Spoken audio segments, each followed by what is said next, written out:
Practical accounts and ফিন্যান্সের পঞ্চম যে ধাপটি আসে সেটি হলো গিয়ে cash reconciliation. Sorry, practical accounts and ফিন্যান্সের যে পঞ্চম ধাপটি আসে সেটি হলো গিয়ে ক্যাশ বুক মেইনটেন্যান্স। তো ক্যাশ বুক মেইনটেন্যান্স করার জন্য আপনার সর্বপ্রথম ডেবিট অ্যান্ড ক্রেডিটটাকে আলাদা করতে হবে। তা আপনি কিভাবে এই ক্যাশ বুকটাকে মেইনটেন্যান্স করবেন? সর্বপ্রথম আপনার ধরেন যে আপনার একটা ট্রান্সেকশন দেওয়া আছে। ধরেন যে আপনার কাছে এখানে ২০ টা ট্রান্সেকশন অথবা ১০ টা ট্রান্সেকশন দেওয়া আছে। আমি অ্যাজ আ এক্সাম্পল একটা ট্রান্সেকশন আমি একটা স্ক্রিনশট মেরে এখানে দেখাচ্ছি আপনাদেরকে। ধরেন যে ১ জুন, ২ জুন এরকমভাবে হলো গিয়ে আপনার ট্রান্সেকশন দেওয়া আছে। সর্বপ্রথম ট্রান্সেকশন দেওয়া আছে যে ইনিশিয়াল ক্যাপিটাল কন্ট্রিবিউশন ক্যাশ ৳১,০০,০০০ এবং ব্যাংক $১,০০,০০০। তো আপনি দেখেন আপনার ব্যাংকে হলো গিয়ে ৳১,০০,০০০ ঢুকে গিয়েছে এবং ক্যাশে ঢুকেছে ৳১,০০,০০০। ওকে। দেন হলো গিয়ে ২ জুন হলো গিয়ে paid for advertisement ৫০ from cheque. তো আপনি এটি চেকের মাধ্যমে ব্যাংকের মাধ্যমে দিয়ে দিয়েছেন ৫০। তো এর পরবর্তীতে দেখা যাচ্ছে ৪ জুন হলো গিয়ে আপনি র মেটেরিয়াল পারচেজ করেছেন ১,০০০ বাই পেইং ক্যাশ। তো আপনার পারচেজ অ্যাকাউন্ট ৪ তারিখ ৳১০,০০০ দিয়ে ক্যাশ দিয়ে আপনি পারচেজ করেছেন raw material. Then purchase stationery for cash worth ৫৫০। তো আপনি ৳৫৫০ দিয়ে স্টেশনারি জিনিসপাতি কিনেছেন।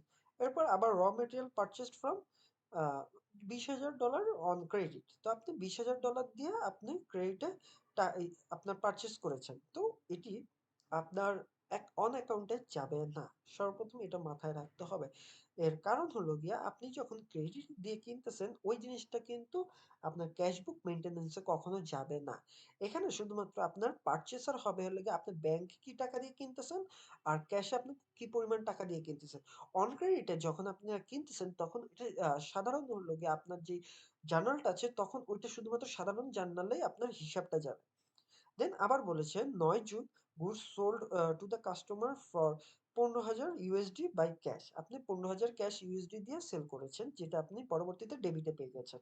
দেন ১০ June paid $২০০ for the office expense in cash. আপনি অফিস এক্সপেন্স এর জন্য আপনি $২০০ ক্যাশ দিয়ে দিয়েছেন।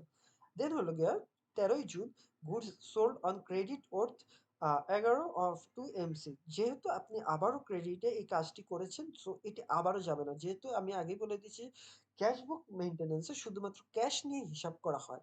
যেটি হোক ব্যাংকের ক্যাশ অথবা হ্যান্ড ক্যাশ।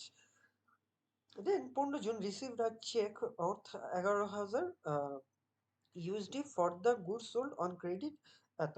তো যেহেতু আবারও বলছি ক্রেডিটের ব্যাপারটা যাবে না। বাট এখানে ব্যাপারটা হলো গিয়ে যে আপনি রিসিভ করছেন চেকে।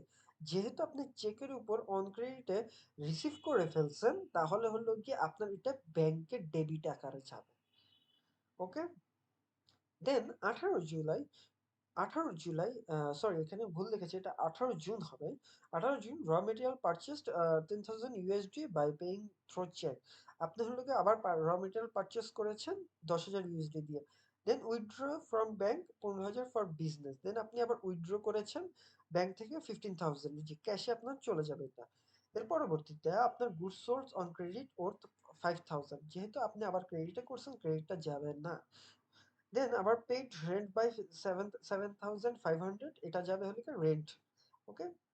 দেন paid to the salaries staff in cash. আপনি যেহেতু ক্যাশে আপনার স্যালারি করেছেন তাহলে এটা হলো গিয়ে আপনার ক্যাশে চলে যাবে ক্রেডিটে।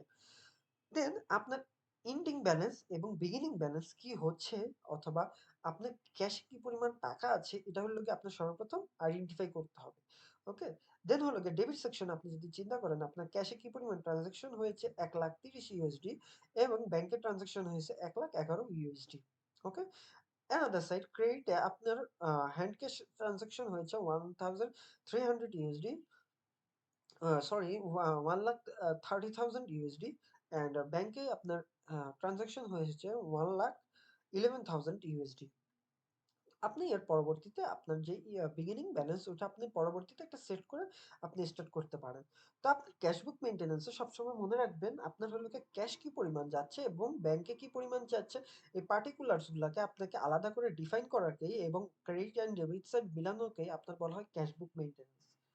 তা আপনারা যারা এই টাইপের ভিডিও দেখতে চান এবং আমার এই কোর্সটি আরো ভালোভাবে দেখতে চান, তারা আমার ভিডিও সবগুলো দেখবেন, আমার এই কোর্সটি দেখবেন এবং সাথে থাকার জন্য অবশ্যই ধন্যবাদ। Thank you. সাথে থাকবেন এবং শেয়ার করবেন।